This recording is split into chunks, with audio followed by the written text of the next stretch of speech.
আমদানি রপ্তানি বাণিজ্যে বাংলাদেশ সহ ২০০-র বেশি দেশ ব্যবহার করে হারমোনাইজ সিস্টেম বা এইচএস কোড।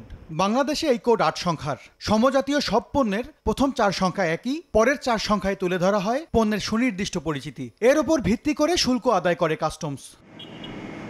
এইচএস কোড জটিলতায় পড়েননি এমন আমদানি রপ্তানিকারক মেলাভার। বিশেষ করে ফাস্ট ফ্যাশনের যুগে যখন অহরহ আমদানি করতে হয় নিত্য নতুন কাঁচামাল ও আনুষঙ্গিক পণ্য, তখন অনেক সময় প্রচলিত এইচএস কোডে কোনো পণ্য চিহ্নিত করা যায় না, যার খালাস আটকে দেয় কাস্টমস কর্তৃপক্ষ।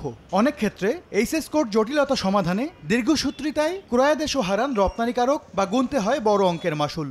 একই ধরনের বর্ণনার কাপড় লাস্টের 4 ডিজিটে গিয়ে আমি বললাম যে এটা স্পেশাল মেড, আপনি বললেন এটা আদার্স, কারণ এটা সরাসরি বলা নাই। সব কোড ঠিক, একটা কোডের কারণে মালটা পড়ে আছে এবং এটার জন্য আমাদেরকে কাস্টম বলছে যে আমাদেরকে উচ্চ দিতে হচ্ছে, সে মালের ভ্যালু $২,০০০ দিতে হচ্ছে আরও এডিশনাল ২-৩ লক্ষ টাকা।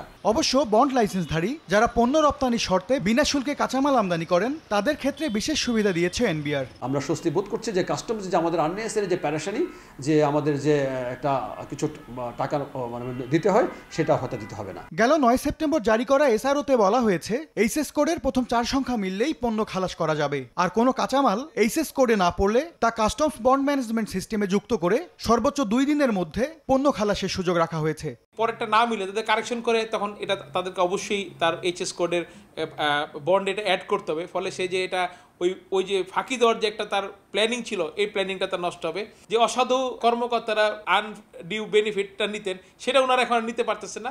এনবিআর এর দেয়া এই সুযোগের যেন অপব্যবহার না হয় সেদিকে নজরদারি বাড়ানোর পরামর্শ অর্থনীতিবিদদের। এনবিআর যখন তাদের যে সমস্ত সার্কুলারগুলো করেন, তাদের গেজেটগুলো করেন, সেই গেজেটের মধ্যে যদি ক্ল্যারিটির অভাব না থাকে সুরাহা হওয়া দরকার। বাংলাদেশের যে এইচএস কোড যেটা এনবিআর ব্যবহার করে, সেটার সঙ্গে আন্তর্জাতিক যে এইচএস কোড সেটা একটা সমন্বয় আছে এবং একই ধরনের।